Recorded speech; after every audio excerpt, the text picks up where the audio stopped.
What's going on, everybody? Welcome back to the channel. I appreciate you being here. So check it out. For those of y'all that don't know, I have two dogs. And I've always had dogs. I've been a dog person my entire life. Okay? And I have this pet peeve.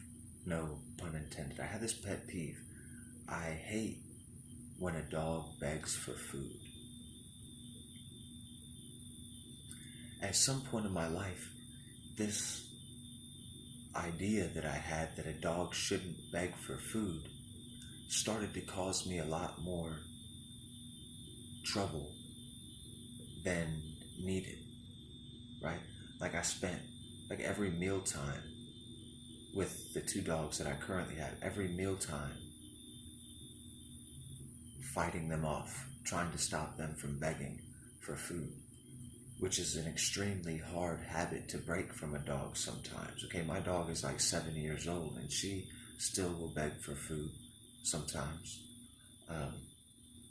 But I realized when I started to think about this that this was literally just programming in my mind, because the first dog that I ever got, I was in the second grade. My dad sort of kind of moved back into the house with my mom and I, and we got a dog. A beautiful dog. It was a border collie husky mix, and I named him Kaiser. And my dad was very strict with the training regimen, and my dad believed that a dog shouldn't beg for food.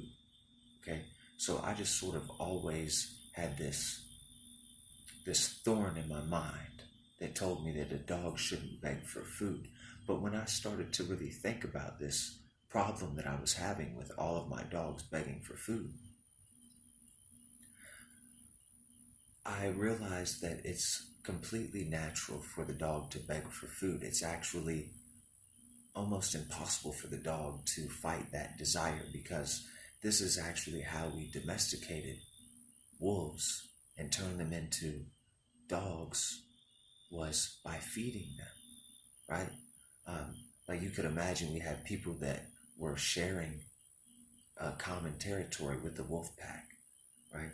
And the smell of the people's food cooking and wherever they stored the food, however they disposed of their waste, this enticed the nearby wolves, right? And so the wolves started to hang out near the campsite, get a little too close for comfort. But somebody started to feed them the leftovers, feed them the scraps from meals. And in return, the wolves sort of stuck close to the people while they were there at the campsite and would let them know if anything else was coming. They offered some form of protection through the night, in a way, right? And sometimes, even when the people left their camp to go wander and make camp somewhere else, the wolf pack would even follow them. They have been trained by the giving of leftovers and the scraps and things like this, right?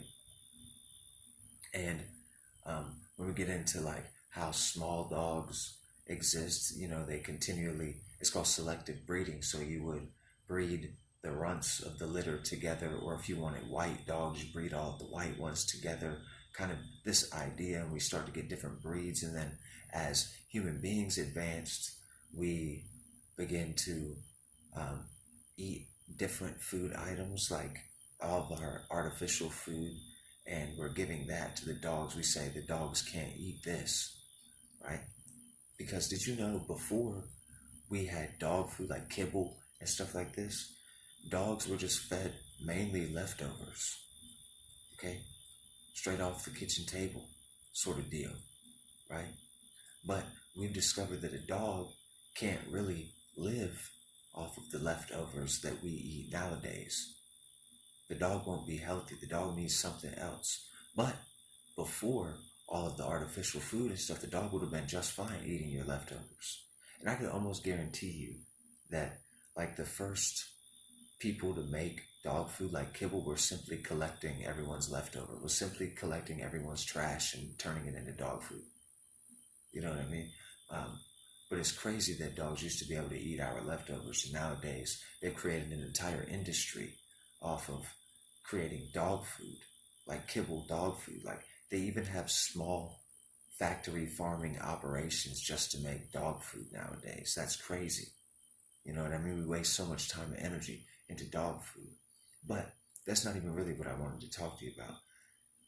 So I had to break through this programming that told me a dog shouldn't beg for food. And I did that because, like I said, it was causing me more pain than necessary, more struggling with my dogs than necessary, right? Um, they're supposed to beg for food. And they're not doing it to be disrespectful. In fact, they're sort of honoring me. They're sort of showcasing in a way that I'm the leader of the pack. So they wait patiently nearby with an open mouth, hoping to get fed from something that's on my plate, whatever I say that they're worthy of. You know what I mean? They do this as sort of a show of respect. And there's nothing wrong with it. It's actually exactly what they should be doing. And to take this to a whole nother level, it's exactly what I should be doing in terms of, you could say in a way like waiting on my blessings, asking for good things from God or from the universe or whatever you want to say. I should never be afraid to beg for my food. You know what I mean? I should never be afraid to sit and wait patiently for whatever may come my way. Because I used to think that it was bad. The same way I thought that a dog shouldn't beg for food, I also thought that I shouldn't be asking for anything. But it's only natural to want good things in my life. Just like it's only natural for my dog to want good things, the good things that are on my plate, and this is like just as deep as a dog's instinct, a dog's desire to beg for food. This is how deep it is for us as human beings to ask for and want things from the universe. You know what I mean? That's why we pray and we ask for things. And like I said, I thought that was a bad thing for a long time. But I learned a lot from my dogs, that they're playing their position quite well. And I would be also if I learned something from them. Like I said, I've had dogs for a long time. And I love dogs. But I don't believe that dogs are intelligent. You know what I mean? Like, sure, they're smart, they're easy to train, but they're not intelligent. They're not real problem solvers. If you dropped a single dog off in the wilderness, it wouldn't be able to survive.